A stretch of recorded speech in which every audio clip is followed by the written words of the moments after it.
ang administrasyon ni Pangulo Ferdinand R. Marcos Jr. sa pagtugon sa pangangailangan ng ating mga kababayang magsasaka. Gaya na lamang sa 76 anyos na magsasaka sa Pangasinan. Tunghayan natin ang kanyang kwento sa report na ito. Ay, kakabsat nga naayat. Kaslanay pang Panguluan ti Pangulo ti Pilipinas, agigip iti turay nga napinta.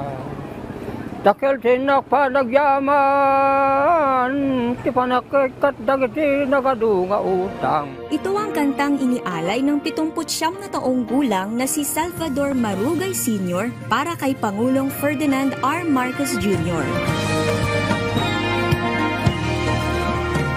Isa si Tatay Salvador sa mga personal na inabutan ng Pangulo ng Certificate of Condonation with Release of Mortgage o COCROM sa makasaysayan na pinakaunang pagpapamudmod nito sa mga Agrarian Reform Beneficiary noong July 19, 2024 sa Lingayen, Pangasinan.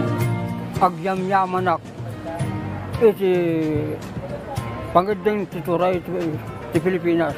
Tati utang ko, inikat niya po Presidente Bongbong Marcos.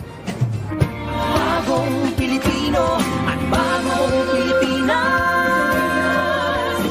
Ang mga certificate na ito ay simbolo ng katuparan ng ating pangako na buburahin natin ang pagkakautang ng ating mga agrarian reform beneficiaries dito sa Region 1.